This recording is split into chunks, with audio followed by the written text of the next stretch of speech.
Zaburi ya 80:8 handitswe ngo wakuye umuzabibu muri Egiputa usohora amahanga urawutera. Iyi ni Zaburi ya Asafu ariko araririmbira Uhoraho amubwira ati wewe Uhoraho wakuye umuzabibu muri Egiputa usohora amahanga urawutera. Imana ihabwa icubahiro, Imana ihabwa icubahiro. Aha yariko aravuga abantu b'Imana bakuwe mu buja bava mu gihugu c'ubuja baja handi Imana ari yabateguriye. Reka ndege kuvuga Abisirayeli nitizira ijambo mvuge ngo ni wewe ruzabibu rw'Uhoraho. Reka mbarire uwacunguwe n'Uhoraho wese nuru ruzabibu rw'Uhoraho. Mbarire muti uri umuzabibu w'Uhoraho, uri umuzabibu w'Uhoraho, uri umuzabibu w'Uhoraho. Bivuge mu nkomezi bati ndi umuzabibu w'Uhoraho.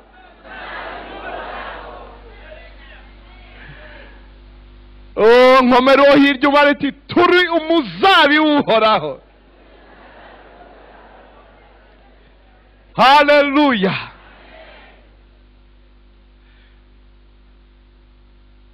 Niryo jambo ryo kuri uyu mugoroba, uri umuzabibu w'Uhoraho. Mukanya uraza kuvuga amen wabitse, kuko muri aka kanya ntubitahura. Mugabo muzabibu, reka turabe mu gitabo c'Abacamanza, turagaruka ngaha gatonye. Igitabo c'Abacamanza igice c'9 ni inkuru y'umuzabibu.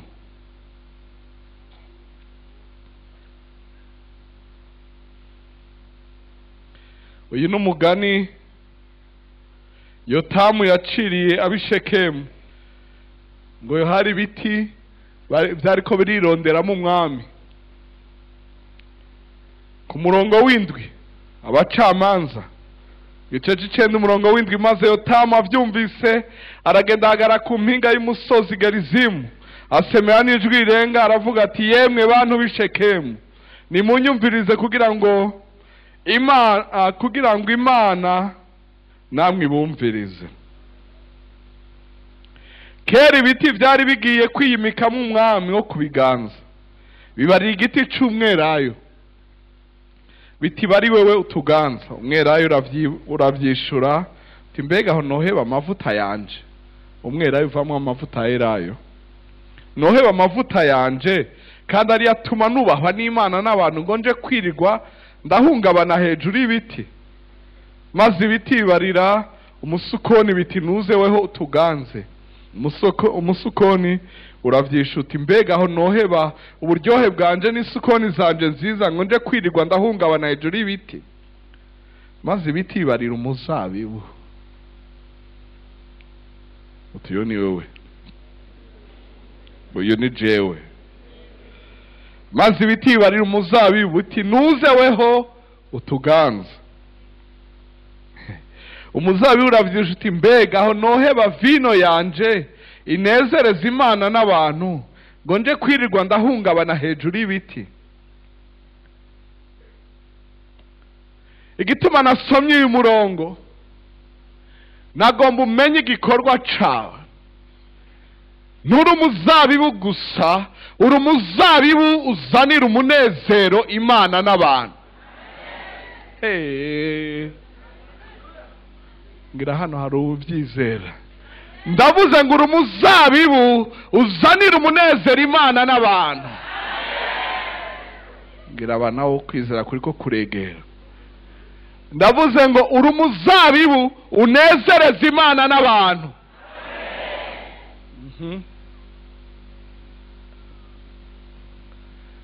Imana yakubonye kera, ibona ico ukwiye kumara, igukura muri Egiputa, igukura mu vyaha, igukura mu byago bikomeye, igukura mu buja bwari bugucinyije, irakuzana igutegurira ahantu, irirukana ibyo kubuza kuba icyo ukwiye kuba, iragutera. Haleluya! Ndakubwira ngo Imana yarirukanye ibyari imbere yawe kugira ngo iguteragira. Ndabisubiramo, Imana yarateguye aho ushikira, Imana yarateguye aho ushikira, Imana yarateguye aho ushikira. Wakuraho abanyamahanga arawuteragira. Umurongo w'icenda bavuga ngo urawurimira, nawe ushikana imizi kure, wuzura igihugu. Imisozi itwikirwa n'igitutu cawo, n'ibiti by'amasederi by'inganzamarumbu biterwa igitutu n'amashami yawo. Ushamika amashami ashika no ku kiyaga, amasango yawo ashika no kuri rwa ruzi. Aha ratangura kubaza ati niki catumye usambura inzitiro zawo ngo bahita bose bawamure? Ingurube yo mu kibira irawonona, ibikoko byo mu ishamba birawona. Sizi byagukomerekeje, sizi byakononeye, ariko icyo nzi ni kimwe: yaragukuye muri Egiputa agushira mu gihugu yagutegoreye. Uhoraho yaragukoreye. Ndavuze ngo Uhoraho yaragukoreye ibyari byarakunaniye. Yesu yagiye i Golgota ku bwawe, Yesu yaraye ijoro ku bwawe. Haleluya! Yesu yaratutswe ku bwawe, Yesu yambaye ubusa ku bwawe, kugira ngo ube umuzabibu Uhoraho yari yarateguye, kugira ngo nazaraze Imana n'abantu. Haleluya!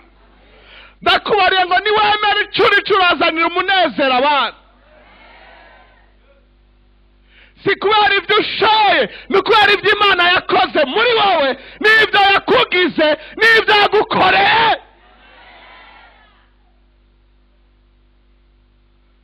Abandi babona abantu b'Imana, abandi babona abantu, ariko babona umuzabibu. Haleluya! Iyi vino ntinezereza gusa abantu, irakiza n'ibikomere. Umusamariya w'imbabazi ashitse mu nzira abona umuntu yakubiswe ari ku mpfiro, ngo amusomoza vino n'amavuta yerayo. Wewe Imana yaragukijije kugira ngo ukize abantu. Ndavuze ngo Imana yaragukijije kugira ngo ukize abantu. Nico cyatumye atuma abigishwa be ati mugende mukize abarwayi. Ntiyavuze ngo musengere abarwayi, mukize abarwayi, muzura abapfuye. Haleluya!